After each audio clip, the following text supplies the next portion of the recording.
Welcome to Genius Hub, the right destination for human capacity development, skills acquisition, and empowerment. Genius Hub is a human capital development organization with offices across Nigeria and Africa, and with a strong presence in Lagos, Kano, Edo, and Rwanda. With a vision to improve lives and empower knowledge, Genius Hub prides itself in providing services and training to over 17,000 persons in over 49 TVET entrepreneurship, employability, and digital skills such as basic literacy skills, graphics design, website development, digital marketing, filmmaking, and many more. Genius Hub is committed to promoting MSME growth and visibility through incubation, acceleration, startup development services, as well as tech-driven interventions, including training and capacity building in digital marketing, basic digital literacy, product photography, social media marketing, financial management, search engine optimization, and more. Through NYTV, Genius Hub reaches out to train aspiring creatives in the areas of photography, cinematography, editing, lighting, and many more. Welcome to Genius Hub, the right destination for human capacity development, skills acquisition, and empowerment. Genius Hub is a human capital development organization with offices across Nigeria and Africa, and with a strong presence in Lagos, Kano, Edo, and Rwanda. With a vision to improve lives and empower knowledge, Genius Hub prides itself in providing services and training to over 17,000 persons in over 49 TVET entrepreneurship, employability, and digital skills such as basic literacy skills, graphics design, website development, digital marketing, filmmaking, and many more. Genius Hub is committed to promoting MSME growth and visibility through incubation, acceleration, startup development services, as well as tech-driven interventions, including training and capacity building in digital marketing, basic digital literacy, product photography, social media marketing, financial management, search engine optimization, and more. Through NYTV, Genius Hub reaches out to train aspiring creatives in the areas of photography, cinematography, editing, lighting, and many more. Welcome to Genius Hub, the right destination for human capacity development, skills acquisition, and empowerment. Genius Hub is a human capital development organization with offices across Nigeria and Africa, and with a strong presence in Lagos, Kano, Edo, and Rwanda.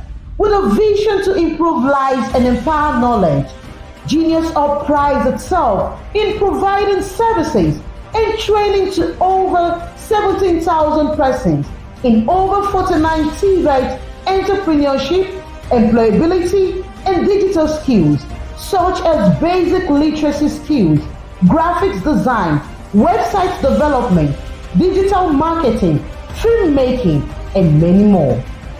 Genius Hub is committed to promoting MSME growth and visibility through incubation, acceleration, startup development services, as well as tech-driven interventions, including training and capacity building in digital marketing, basic digital literacy, product photography, social media marketing, financial management, search engine optimization, and more. Through NYTV, Genius Hub reaches out to train aspiring creatives in the areas of photography, cinematography, editing, lighting, and many more.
Can anyone hear me?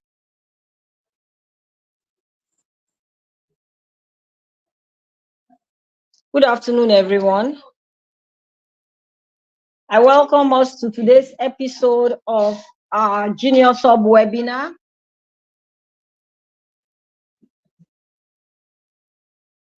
If you can hear me, my name is Obehi and I'm from Genius Hub. Our host is Isimeme White, the Chief Innovation Officer of Genius Hub. And Genius Hub is a human capital development organization based in Nigeria. We have offices in Edo State, Lagos, Kano, and other parts of Africa. Today's topic is creating awareness about the effects of gender-based violence on overall health, including its impact on mental health and dental care. And our guest today is Professor Adebola Ehizeli. We welcome our guest, Professor Adebola Ehizeli. We don't know if you can see us, if you can turn on your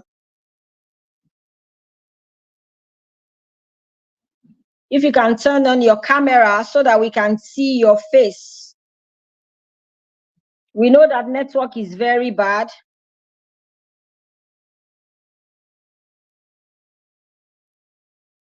Professor Adebola, can you hear us? Can you hear me?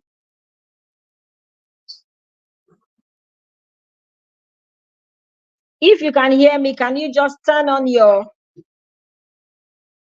camera so that we can see you? Okay, while she's trying to do that, presently Genius Hub in our Benin and Lagos stations, we are running our summer school courses. You can bring your children to be a part of it. We have the ICT sessions where we are learning graphics design, UI, UX, and Python, coding, web design, graphic design, and everything around that space, computer appreciation. We also have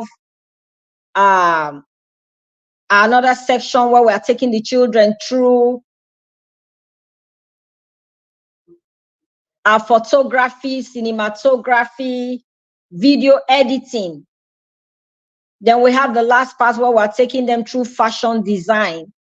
Is a holiday season, bring your kids to Magistrate Court premises, Sapele Road, Benin City, so that they can be a part of this training. Genius Hub also offers soft skills such as body image, self-esteem, mental health, and psychosocial support using art-based intervention.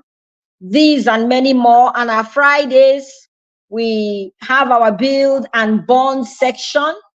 And during the build and bond sections, we are introducing watching a movie with the children. And it's going to be a good holiday experience for them. At Genius Hub, we're also involved in community awareness. We have our Airwine TV, which is our app, is a social educative app for promoting our creative industry and everything that has to do with the movie sector. What is very unique about our app is that it has a call to action tab where after watching a movie, you can respond. And if you need the help of counselors, they can reach out to you. Genius Hub is involved in MSMEs development, business incubation, business acceleration, everything that has to do with the MSME world and the MSME space. At Genius Hub, we also have another service division that caters to the needs of school children, where we have our school, Genius Hub Junior School Club, where we make the children techpreneurs using technology to solve social issues. We also offer life skills as part of that. We have our online community, which we are growing and which we encourage all of us to be part of. Then we have this section where we bring you our webinar series. And today we have creating awareness about the effects of gender-based violence on overall health, including its impact on mental health and dental care. And our guest, I guess she's experiencing some network challenges. She was here a while ago. Professor Adebola Ehizele, if you are here, can you just turn on your camera so that we see your face for a while and be sure that you are hearing us?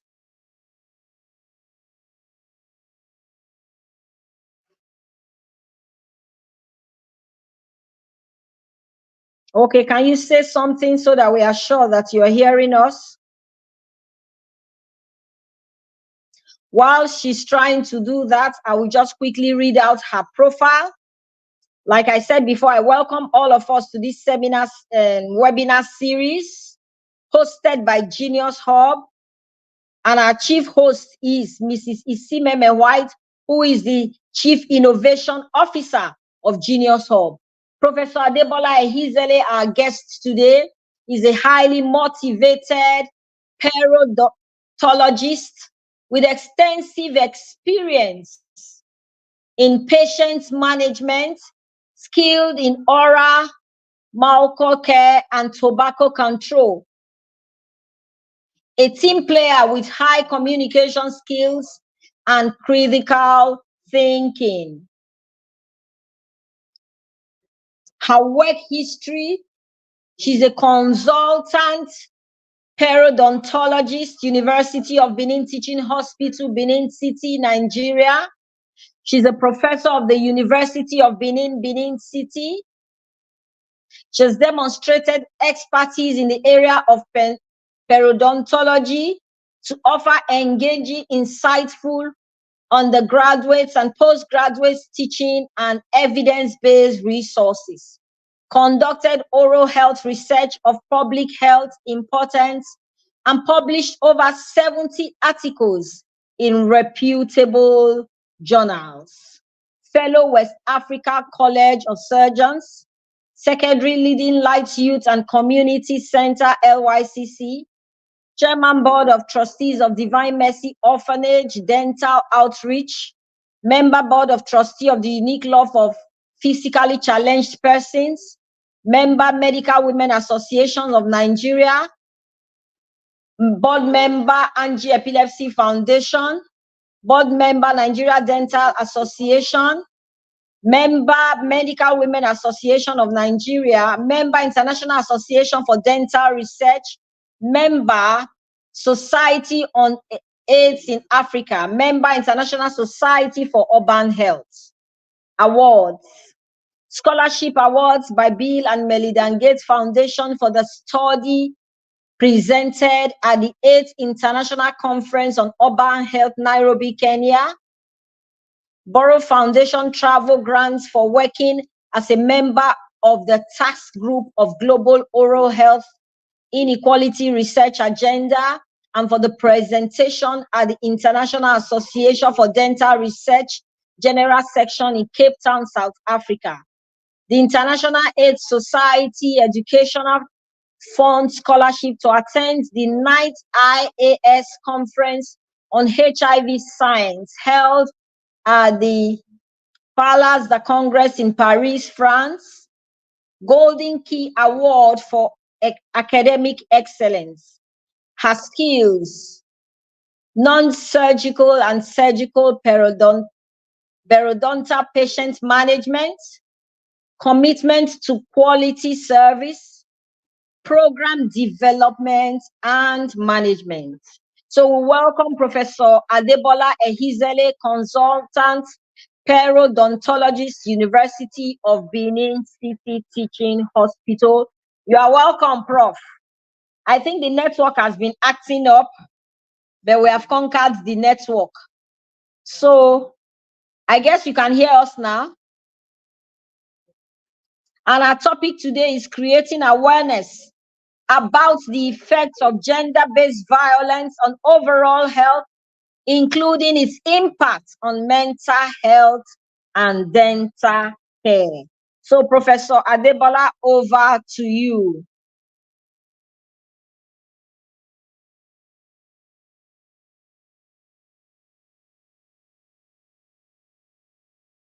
I think you are muted. We can't hear you. You are muted.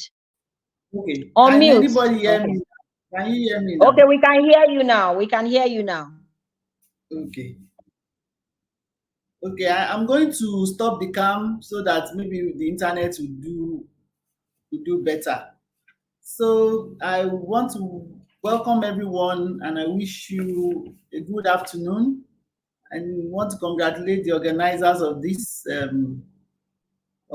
webinar for the topic well chosen. You know, it's something that I'm happy that I'm here to start off the discussion because it's something all of us will need to talk about at the end of it all. So I'm trying to share my slides.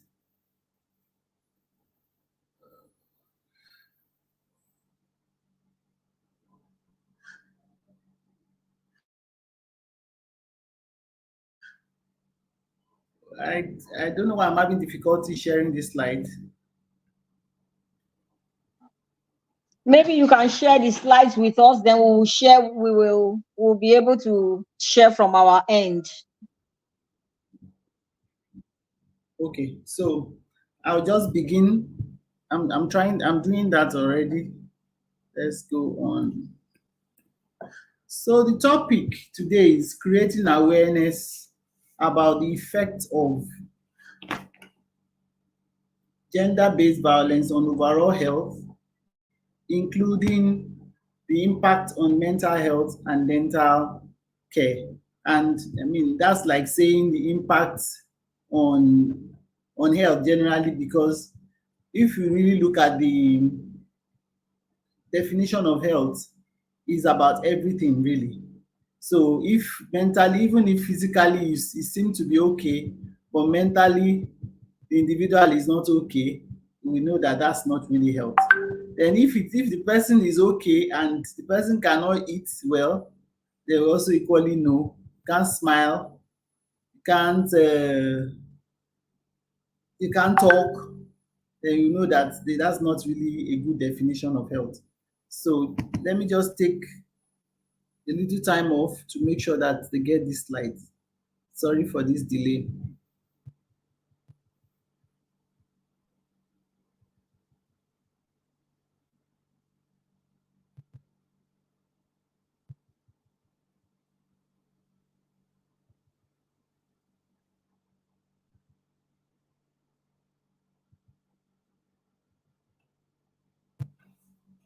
So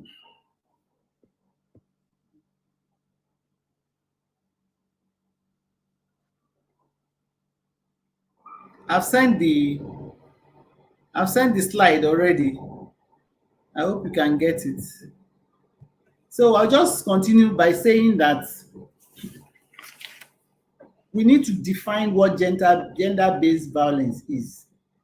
It's referred to any type of harm that is perpetrated against a person or group of persons because of their factual or perceived sex, gender, sexual orientation, and or gender identity.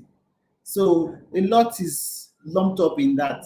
Because before now, when you say gender-based violence, people will think, okay, is it something that happened because you're a woman, because you're a man? You know, but it's much more than that because we have people having different sexual orientation now and claiming different gender identity.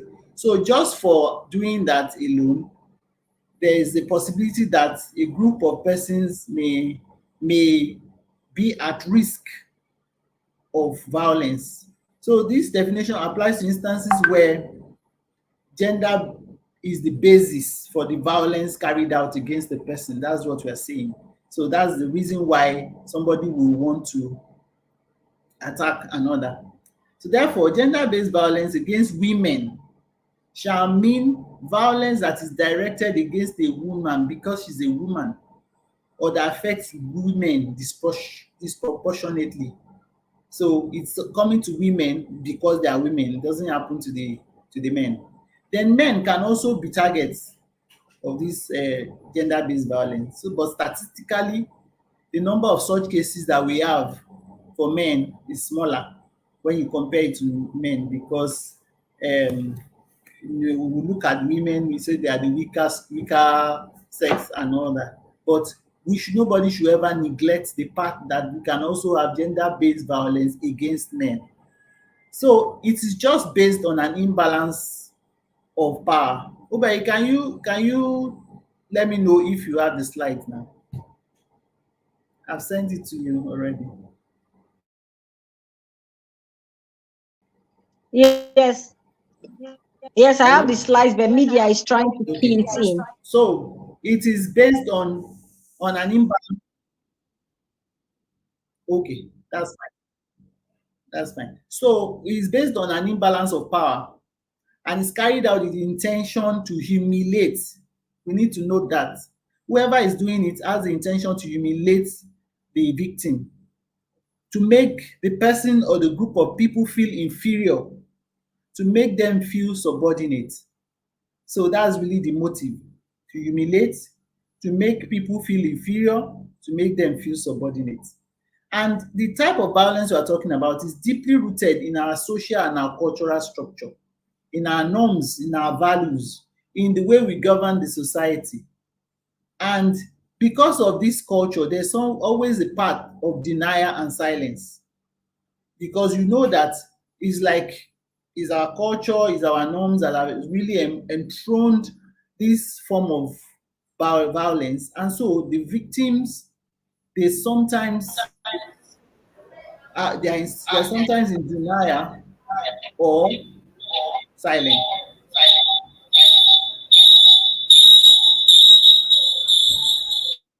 The gender-based violence can happen in both private and public spheres. So by the time we are talking the domestic gender-based violence, it means that's the one that is happening in the private sphere, maybe between a two spouse, a spouse and a wife and a husband, or vice versa. That's domestic. You can also have it in workplaces. You can have in public spaces. So this can be perpetrated by anyone. Anyone can perpetrate gender-based violence. It can be by current or former spouse or partner, by family member, by colleague at work, a schoolmate, a friend, even by unknown persons. Whatever act that somebody does, maybe they do it on cultural basis, religious basis, based on our state or interstate institution, that is making someone else feel violated, feel humiliated, feel subordinate, can be categorized as gender-based violence. So, like I said, it's an issue involving, please move on, it's an issue involving imbalance in power. It's based on feeling of superiority. And the intent is for whoever is feeling superior to suppress another, and it eventually will affect the family, school, work, and the society at large.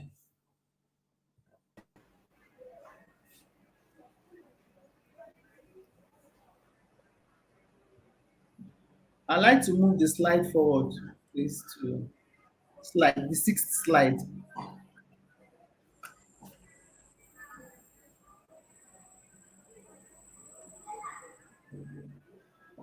So if you are talking about, we have defined this gender-based violence, and I think we all know what, when we say that, what we mean about this is the agenda. We've moved on from introduction. We are going to the second agenda, which is the types of gender-based violence that we can have. So the gender-based violence, like you said, can be sexual, it can be physical, it can be verbal, it can be psychological, otherwise known as emotional. It can be socio-economic. It can take many forms. The physical one will be things like hitting, slapping, pushing, beating, any of these that can accumulate into serious harm and can even lead to murder. The sexual violence can be rape, can be sexual coercion, unwanted sexual advances, which is very common. Just find somebody who is a victim. You are passing, they are pulling you, they are pinching you just because they can. It can even be incest, it can be denial of food. There are many people who are under others, and then you find that what they use to that is a form of violence towards them is denying them food. It can be forced marriage, it can be early child marriage. Those are examples of sexual violence. Then the one that is psychological, you can have threats, manipulation, verbal abuse, hate speeches. There's so many bullies on the internet. All those ones are emotional type of violence that you can have. Then you can have economic violence, like what maybe you have somebody controlling your financial resources. You have persons who will just, maybe they're supposed to pay you your wages and salaries and they will not. That's some form of violence. They can restrict access to economic opportunities, and just generally deny basic benefit that should come to us as citizens. So they can have financial instability and dependency resulting from that. Now, if you look at the prevalence is so mind-blowing, and it is not only in Nigeria. Globally, we have these cases of gender-based violence, and places like Asia and Middle East, there are cases where women are killed in the name of honor. You just find them kill girls. We have in West Africa girls who are subjected to genital mutilation in the name of tradition. In Southern Africa, we have young girls raped and infected with HIV/AIDS because the perpetrators actually believe that having sex with virgins will cure their condition. Those are forms of gender-based violence. According to the World Health Organization, they put it that 35% of women globally are affected by this GBV, and these ones are perpetrated by their intimate spouses in their active life. So you can take that to the bank that globally, if you take the number of women all over the world, 35% would have been at one time or the other be victims of gender-based violence. Then according to Nigerian National Population Commission, who said that Nigerian women, that 15% or up to between 15 and 19% will have been exposed to emotional violence. 14% will have been exposed to physical violence, and 5% will have been exposed to sexual abuse.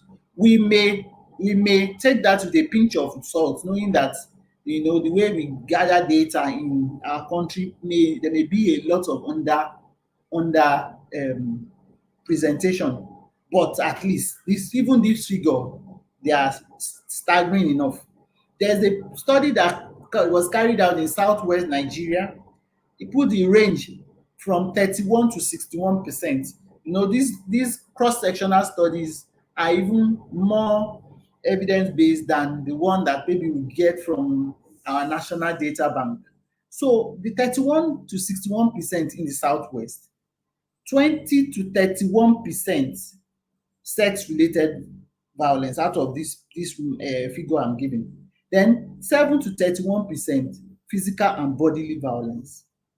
In the south region of Nigeria, 41% have been exposed to gender-based violence. In the northern part, 42%. So that's a range. Then there was one very detailed study that I really want to talk about. This one was carried out in the southeast. 89.9% of the victims of this gender-based violence were female. Now, 51.4% of these ones were within the age group of 20 and 39 years. So you should see that group is endangered. Then 56.8% of those who had gender-based violence were sexually abused. Then persons below 19 years of age were 23 times more likely to be exposed to sexual violence than older persons. So, and those people are likely to fall under the category of people who will be silenced, who will have denial. So that because we are not reporting it, it doesn't mean that it did not happen. Then males are 11 times more likely to experience the emotional violence than females. Like, okay, so women may be more exposed to the sexual and the physical one, but males are more likely to experience the emotional violence than females. So we should know that everybody is exposed to this violence, but the type may vary. Maybe the men will not have the physical problem with the physical one because of their strength, but it does not make them immune when it comes to the emotional type of gender-based violence. Let's go on. So now, the job for today is to talk about the effects. There are immediate health effects of gender-based violence as it concerns the mental and dental health. Now, if you look at the first immediate thing you will see is the physical injuries that can result. You can have cuts, bruises, fractures of long and short bones of the body, fractured teeth, injury to the head, eye, ear, nose, laceration of the lips, the tongue, the gum, and any other part of the oral cavity. This is what we see on a regular basis. You find a spouse bringing the partner with a lip half cut, with the pinna, the ear floating, with the front teeth broken into pieces, and it is on a regular basis. Because really and truly, when this violence wants to be perpetrated, they don't see. It's like you don't think, you are seeing red, so you don't think of the consequences, because you are looking at the effect and you're wondering, how did you people get to be like this? And I must quickly stress that sometimes these physical injuries, are done on a third party. Somebody who was not part of the altercation, who was just passing. Sometimes it may be the bottle that was thrown that will land on a third party. Somebody was just going, or somebody wanted to settle the fight. So even the violence can land on a third party. Then we can get acute stress reactions. Apart from the physical injuries, you can have acute stress reactions. That's part of the mental effects. You can have panic attacks. So people who have undergone that, they have intense feeling of fear and anxiety. Some have anger, serious anger, you don't know what to do with it. Some have guilt. Oh, was it me that caused it? Should I have passed this route? Shouldn't I have passed this route? Some have recurrent flashbacks. So even when they go to sleep, the thing flashes back, it keeps coming, they can't forget. They re-experience the traumatic event. That can lead to sleep disturbance and all the sequelae. I mean, whoever does not sleep well, every other thing can follow. So this goes on. Acute reaction that we have can go on into a long-term mental health effect, where you can have from moving from shock to denial, where there's an initial disbelief and numbness. The person is wondering, did it really happen? You can have confusion and disorientation. It's difficult to process the events. Then you can have post-traumatic stress disorder. That is persistent and severe reaction, which would be like a combination of flashbacks, severe anxiety, and then avoidance behavior. So those things will make them not to want to go to some places where they usually will have gone to. And then you have high rates of depression. When there's depression, there's feeling of hopelessness, worthlessness, and there's persistent sadness. And this can move on to suicidal ideation. Person is wondering, should I just end it all?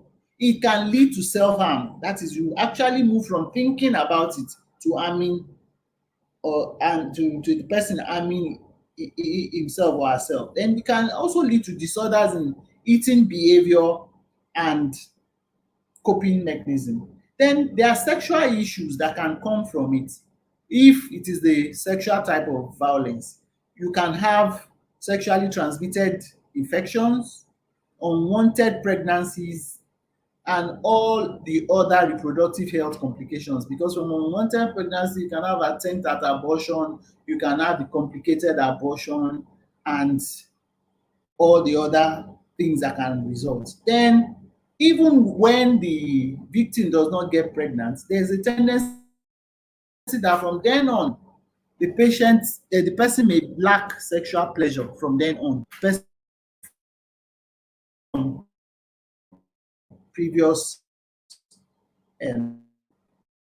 issues like that. So then, apart from the physical health being damaged, you have chronic conditions like cardiovascular diseases can increase, the gastrointestinal problems can increase, there can be chronic pain condition also.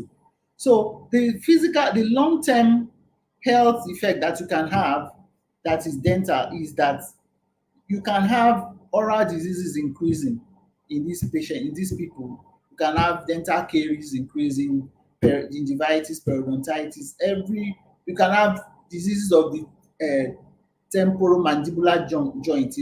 Those people will just be having pain from the joints. When they open, they have pain. Sometimes they have clicking as they open their mouth. They will hear the sound from the joint that separates the upper and the lower jaws. You can have serious pain from there. They can go on to have parafunctional habits where they have things like bruxism. They just start to grind their teeth together in anxiety and due to stress. That can lead to tooth wear and discomfort and every other thing that can happen. Then you can have cognitive and emotional impact. That is, it can affect the self-esteem issue. Before I leave the physical things that can happen as per dental, okay, maybe we'll get there. So, okay, the cognitive and emotional impact that it may have self-esteem issues. That is, this person is feeling worthless and there's self-blame. You can have difficulty in trusting others. So you're paranoid. When people are talking and they are laughing, you think they're laughing at you. So it's difficult to form and maintain healthy relationships. There's chronic stress. And when there's chronic stress, the mental well-being and the overall quality of life is poor. There's social isolation. So you find those people, they just want to be alone. You don't want to withdraw completely from social activity and relationships out of fear or shame. You isolate from family and friends. There's social that where the events are reported, there's also the tendency that you may have social stigmatization. And of course, in places like Nigeria, where the support network is not good enough, this social isolation is felt more. Then there's also this negative impact on the family dynamics. There's strain in family relationships. So when you are blaming, maybe if a child is blaming the father, you didn't do what you're supposed to do to save me. And so there's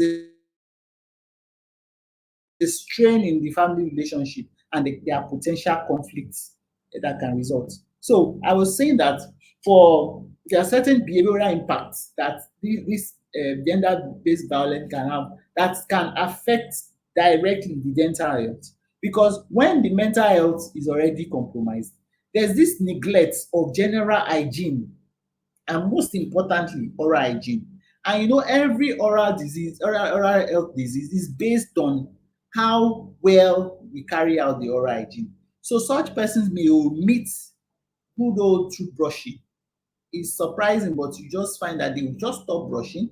If they were brushing well before, they will no longer brush well. And everything that can happen will follow. They will not have their regular dental hygiene practice. They will not visit their dentist. They will not take care of any small issue that should have been nipped in the bud because they have fear and mistrust of the healthcare providers. So they will not have treated dental issues.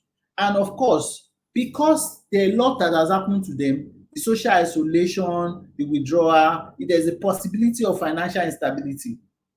And so there may be inability to work well. And so there's also the limitation in the affordability of this dental care. So that actually worsens the condition. That's why all the oral health diseases are listed. There are possibilities in gender-based violence. So The main reason, I'm sure many of us could have figured out, I mean, what are the effects, mental and dental, who would have figured it out? And so I thought that when this topic was given, it is so that all of us can put us together and say, what do we do? What do we do? Because that's why we are here. So the things that we can do in the area of prevention of gender-based violence is that, one, necessary measures must be taken to promote changes in social and cultural pattern of behavior of women and men with a view to eradicate prejudices, customs, traditions, and all other practices based on the idea of inferiority of women or men. So we must make sure that we do all we need to do to take out all the stereotypes. Then we must have specific needs of persons made vulnerable by particular circumstances. We must take them into account. The human rights of victims must be protected. Then necessary measures must be taken to encourage all members of the society to contribute actively to preventing all forms of gender-based violence. That means we must ensure that all those traditions call for honor that will eventually cause problem for a gender must be eradicated. Necessary measures must be taken to promote programs and activities for the empowerment of women to prevent gender-based violence against women. And that's why I applaud this training session, this webinar we're having today, because it's a step in the right direction. Awareness raising campaigns should be constantly done to increase awareness and understanding among the general public of the different manifestations of all forms of gender-based violence, their consequences on the children who are just bystanders, who are watching, and the need to prevent such violence. Education is key. We cannot rule it out. This is key. Investing on teaching materials on issues such as equality between women and men, non-stereotype gender roles, mutual respect, non-violence conflict resolution in interpersonal relationships will go a long way in preventing gender-based violence. Then appropriate training of the relevant professionals must be done, because there will be victims, there will be perpetrators. So we must train the people who take care of the victims. We must also train the people who will reform the perpetrators. The training should cover prevention and detection of such violence. It should cover victimization. I mean, there can be secondary victimization. It should cover everything. Having said that, we have to support the victims. So you must have necessary legislative and other measures that should be taken to set up support programs aimed at teaching perpetrators of domestic violence to adopt non-violent behavior and preventing violence and changing violent behavioral patterns. Policies must be developed and promoted on how to deal with information and communication wherever we come in contact with them, to provide access to degrading content, to make sure that our information and communication environment is rid of degrading content of sexual or violent nature, which makes people to be numbed. There was a day I was traveling from Lagos to Benin in a bus that had video, and it was shocking that back to back we kept on watching movies where people were shooting, people were being killed, and people did not even fringe anymore. The sight of blood is no longer a problem. This is numbing people's consciences and deforming people's consciences. So we must have a way of regulating our information and communication environment to make them pure, so that people will know that there's certain things that society frown against. Okay, so we also need to give the victims statewide, round the clock, 24 hours telephone helpline. Such helplines should be free of charge. and they should be able to provide advice to callers while maintaining confidentiality with due regard for anonymity. Then we should have rape crisis or sexual violence referral centers, which is going to provide medical care, forensic examination, then trauma support, which should be age appropriate. Whatever psychosocial counseling they are going to give them should be age appropriate, because these things happen to the very young and the very old. So those are a few takeaways that I think we can deliberate on. And so I can conclude the talk by saying that the impact of gender-based violence on mental and dental health is serious and of great public health importance. Therefore, you must continue to educate and raise awareness about the impact of gender-based violence within the communities, advocating for policies that ensure survivors have access to necessary healthcare and support services, and encourage self-care and resilient building strategies for survivors to maintain their mental and oral health. I thank you all for listening, and I think we can share our insights and discuss strategies for supporting individuals affected by gender-based violence. Thank you.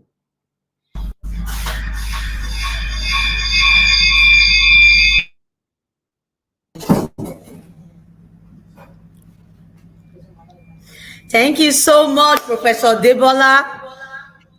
Having you always is always a blessing. Thank you for that deep explanation, beautiful presentation. Thank you so much for your wealth of knowledge. And thank you for willing to share your time with us today. We are extremely grateful for this. Thank you, Prof. Thank you so much again, Professor Debola. But I have a question for you, Professor Debola. How does this affect women in business or MSMEs? How does this affect them? Thank you. Thank you so much. Thank you.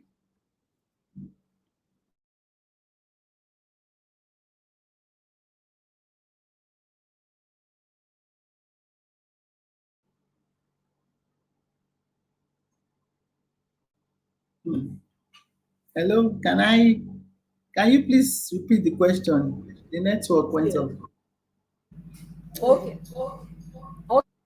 Well, you have a lot of things. How does this affect women in business or people in the career path, people MSMEs, people in business?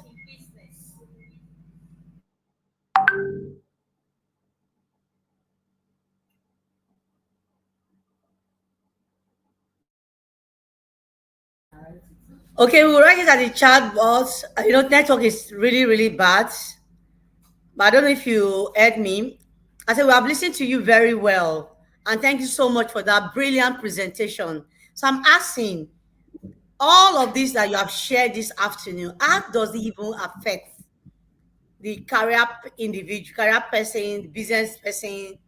How does this affect them? Okay. Thank you very much. For the career person, it is the fact that they can't really do well at work. Wow, so there's going to be a lot of poor work performance.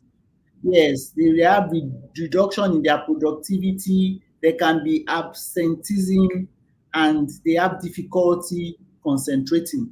And it's even worsened when the perpetrator is at work. So anytime they step their feet at work, it's like there's a flashback. So it's worsened when you cannot even report. You can imagine if the CEO is the perpetrator. So it's like whoever it is completely messed up at work. Performance can never be optimal. And those people can never get to the height of their career except they change location. Okay, thank you so much, Prof. Thank you, Prof. And I have a question here from Osaru. She's asking, what are the signs for someone to watch out? What are the signs to watch out? What are the signs to watch out for? to know that a person is going through GBV? How Okay. do we know if someone is going through GBV? Are they signs to look out for? What are the signs to look out for? Mm. Okay. Yes, there are signs. I'll first start with the ones that are not obvious. Mm. There are Okay. okay. There are certain signs that are not obvious, that you should look out for. When someone is withdrawn, especially somebody who used to be a bit lively, becoming withdrawn and shy, and sometimes you just find somebody crying without any reason. Wow. Wow. Yeah. When somebody who is very active suddenly become calm or extremely quiet. Okay, that's one sign. Another sign we can also notice again there, somebody can be extremely very aggressive. Someone who is naturally very friendly and calm, just suddenly start becoming very aggressive. That's another sign to watch out for. I don't know if you have answered Osaru. I don't know if Obeyi have any addition. Yeah, I would just like to add one of the signs you added that I was hearing for the first time. I just noted it in my book and said red flag. When you said something that had to do with the indentation, you said such persons will not like to rush. And that their teeth, if you see people with these dirty teeth like that, it could be a sign that they are going through some form of abuse because they are afraid to there's any need to brush their teeth. They just don't take care of their looks anymore. So for me, that's one of the takeaway. That's one of the signs here. Instead of always blaming people, oh, don't you know you have to brush your mouth? Find out the reason why this person is avoiding to brush his or her mouth. There's a question there, you can read it out. There's another and physically abused by a close relative. Over time, she started showing this defensive and aggressive attitudes to her friends, colleagues, and even customers. What is the best way to of her past and her pains? I think the first thing is that the person needs to see a trained professional counselor. And you know why we keep emphasizing that the person needs to see a trained and a professional trained counselor, because he or she must have been trained professionally to provide full psychosocial support for such person. For us at Genius, so what we've done over the years is to provide psychosocial support through our life skills. Now we have even moved beyond just the life skills. We have added art-based intervention where such person can pour out their pain, their emotion. They can pour it out through painting, through arts. So that way they break the silence, that way they speak up, that way they start feeling better and their nerves start getting relaxed. But beyond that, one session can never be enough. Having to reevaluate yourself, think of the people in your cycle. Who are these people in your cycle? Because your cycle of influence matters to your mental health. Are you consistently in a cycle where you are consistently being abused? That way you will never move forward. No matter the previous session you have had, it may even destroy your future, and you may not even remember you have had session on this. So who are those people that matters in your life? Who are the people who continually contribute to your negative energy or positive energy? So for the negative energy, you just need to avoid them. Unless you are very sure that you have grown, your self-esteem is very super, very strong. That is when you can accommodate such person. Otherwise, stay away from bad energy. Stay away from people who will always cause you pain. So the more you stay with people who provide you form of support, like providing you good mental health, people who will not judge you, people who are not judgmental, this will really, really go a long way. Then the kind of activities you are involved in, You have to provide yourself self-care. You have to look for a way to get yourself relaxed. You have to look for a way to meditate. You have to look for a way to practice gratitude. You know, I'm a product of gratitude because most of the time when I'm down, the moment I start counting my blessings, I start writing out things I'm grateful for, I just realize that I feel better over time. Then the last one I would really emphasize here that has worked for me, regardless of what I've been through, is affirmation. I practice affirmation every day. So it's always good you practice affirmation consistently. What you say, what you hear has a lot of effects on your mind.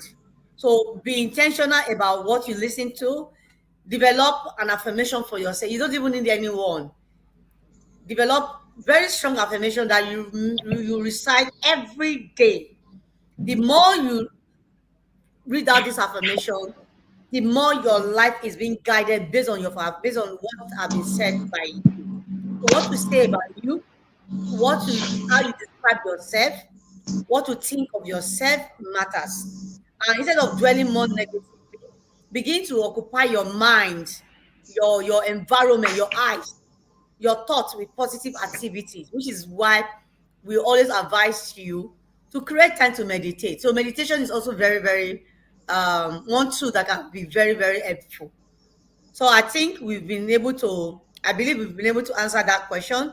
We have our prof here. Prof, thank you for coming again. Network did not want us to see your beautiful face. So we have another question here from Emmanuel. I'm sorry. I want to change into What are the strategies to prevent GBV in the work environment? I love this question because this is becoming so rampant in our workspace. Many people are not speaking about it because they are afraid of being sacked.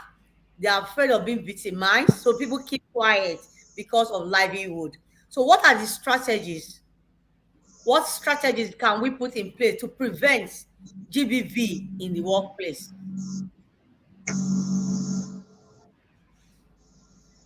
Okay, thank you, Emmanuel, for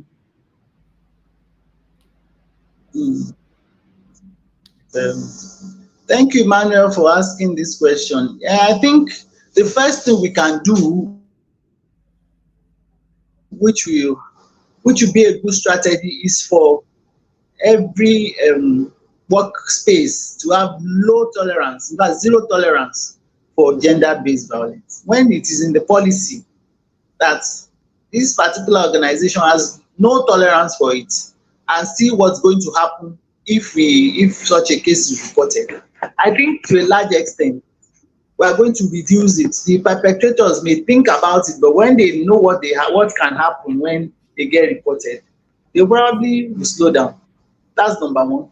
Two, that you must have that support system in place where when it's reported, the anonymity and confidentiality of the victim will not be violated. Because many people don't want to report cases because they are afraid of what can happen to them after that. But if there's a work environment that has guaranteed that if you're a victim, your identity will be protected, and nobody will throw you under the bus, then you find more people reporting cases. And then if also they know that the perpetrators will be punished or removed from where they can never harm them, then many more people will be open to report such cases. And when you have reported cases that are punished, you're already curbing it. Then another thing that can be done is to make those workspaces conducive. Don't have dark alleys. Many places abroad, you have them. It's like an open, or that they're partitioned, and they're partitioned with transparent, soundproof material. But it's such that you have your privacy in your cubicle, but you cannot do anything without somebody seeing. So your work is going on there. You are not sharing your space with anybody, but it also gives everybody that spotlight. Like there's like a camera is moving. If you do anyhow, people will see. So we can also adopt that in our work environment to make sure that the structure, the physical structure, as such that people can't have cupboards to hide. Okay, so with those few things, I think we can curb it to a large extent. Yeah, I completely agree with you, Dr. Debola, Professor Debola. Thank you for the insight you just shared. For us at Junior Sub, we operate an open workspace where everybody gets to see what everyone is doing. So it's an open workspace we operate here. I'm also policy for every organization is important beyond the corporate governance. In fact, what complete a corporate governance structure and system in an organization is when you have your policy on sexual harassment, your human trafficking, on sexual gender and based violence. When you come into Junior Sub, in fact, that's the first thing you see on the wall, very massive, very big. We are intentional about this because we do not tolerate it. And of course, we have cameras everywhere. We have cameras everywhere.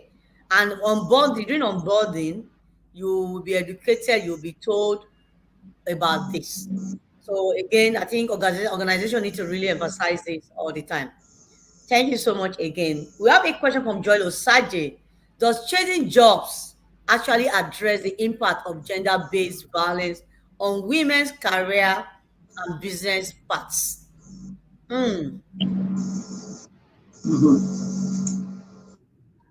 Prof, you want to go before want to go? Well, if you change job, at least that's a start. Yeah. No, I'm just musing. I'm thinking aloud. I think I'll let you go first. Okay, so I think for me, changing job, because when This is you right. are I'll going let you. job, okay, changing job may not even be the solution, because speaking out for me may be the first solution, because you speaking out in your current employment, in your current workspace, we save other people's life, and we have to transform the organization for good. Because changing job meaning that you're going somewhere else that you are not sure of the policy in place. Do they have policy in place? One, are they applying the application of policy? Is another question. Do they apply this policy? So you need to be very sure before you take that decision, because it can be going from good bad to worse. Let me use that word now. But what is important here is that how do you remedy? How do you become that ambassador against it in your workspace, your organization? And again, there are other organizations you can also report this to. What measure have you also taken? Have you reported to the HR? And what kind of response did you get? And most of the time, we always back up our reporting with evidence-based. Because sexual and gender-based violence is evidence-driven. So it's always very good, before you make an attempt, have enough evidence documented. Get enough evidence. And if you try to report and the case is not in your favor, then you begin to look for organization who is against and has a very strong structure and system against gender-based violence. So I think I will stop there and allow my prof to speak.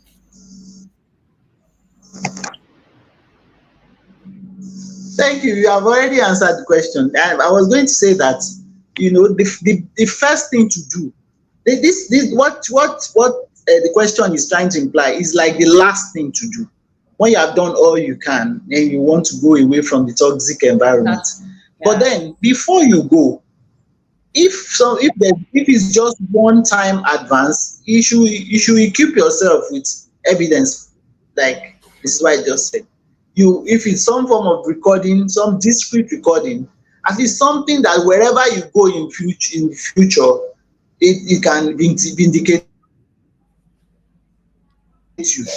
So you just, if the perpetrator is unaware, it's good for you to equip yourself with some form of either audio or video evidence that you can use. We just hope that okay, it's not the real violent one that you get first, which is rape, and then you say okay, the damage is already done. But even in the damage is already done, when it's reported and you have forensic evidence against the perpetrator, it will bring that person to book. I watched a movie where a girl was raped by the boss, and then when she shouted, when she came out and told the world what had happened, that every secretary that the man had for years now started coming out to say this was what happened to them. He always had a female secretary and he always violated them. So it was only that girl that had the boldness to say, I'm already messed up. I'm not going to let this guy go scot-free. And then, so it struck me that it's possible for people to just keep quiet and let him get away with murder. So before you leave that environment, you must make sure that you can get your own back. And the first thing to do is to get evidence against the person. If the organization is also in cahoots with the offender and they don't want to do anything, no problem. When you move to another place, you have something guiding you where people can know that you were the victim and you didn't leave that place because of one performance. It was because you were forced out. So for me, leaving an organization will be the last thing to do after you have done every other thing. Prof, thank you so much. See you. I'm seeing you here. Okay, I don't know whether you can hear me.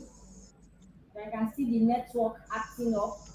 Whilst we are trying to round up very quickly, this last question says, are there agencies to report such issues to? And if yes, please can you name them? And if there is a website you can share.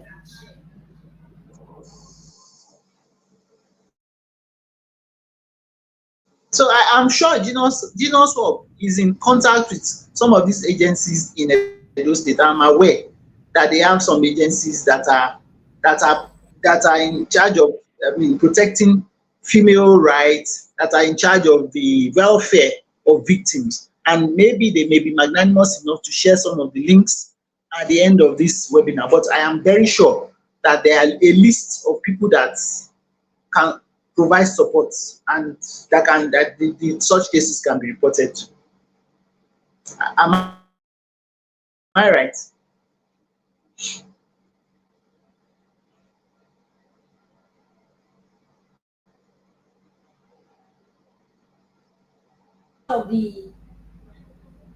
Okay, I don't think we are hearing her.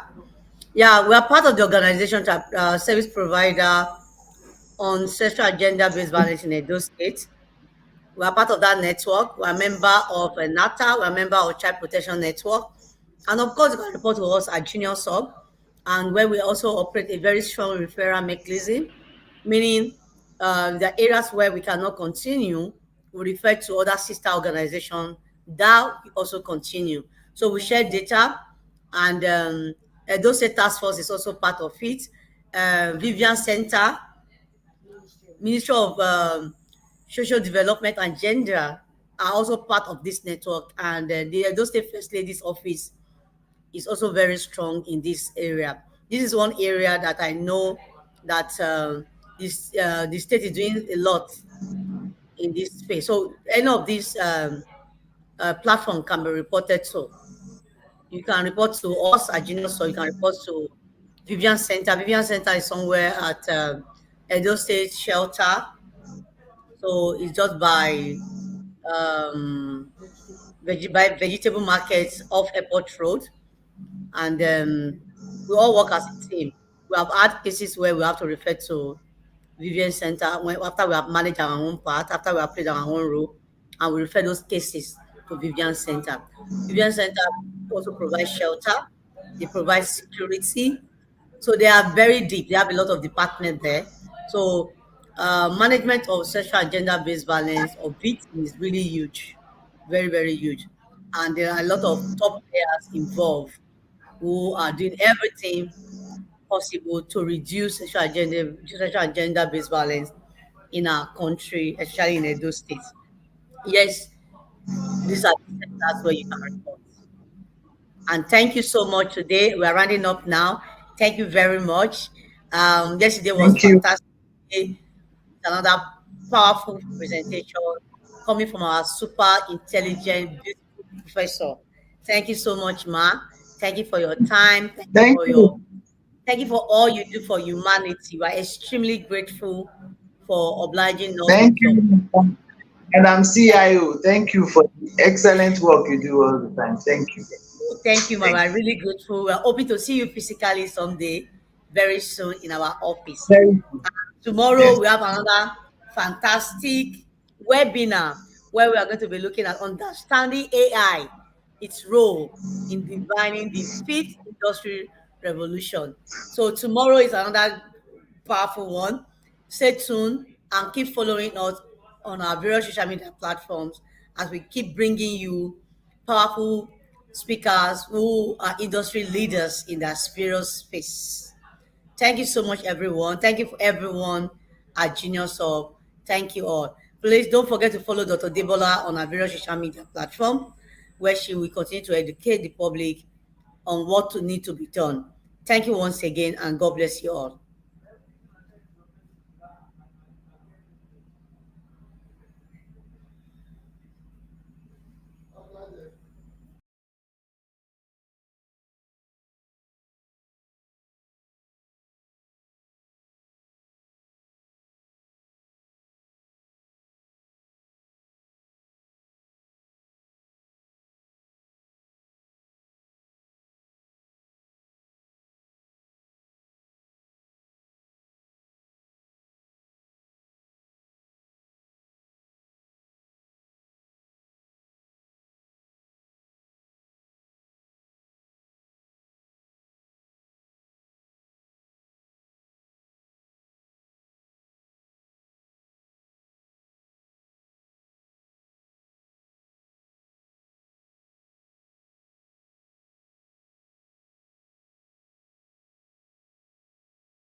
Welcome to Genius Hub, the right destination for human capacity development, skills acquisition, and empowerment. Genius Hub is a human capital development organization with offices across Nigeria and Africa, and with a strong presence in Lagos, Kano, Edo, and Rwanda. With a vision to improve lives and empower knowledge, Genius Hub prides itself in providing services and training to over 17,000 persons in over 49 TVET entrepreneurship, employability, and digital skills, such as basic literacy skills, graphics design, website development, digital marketing, filmmaking, and many more.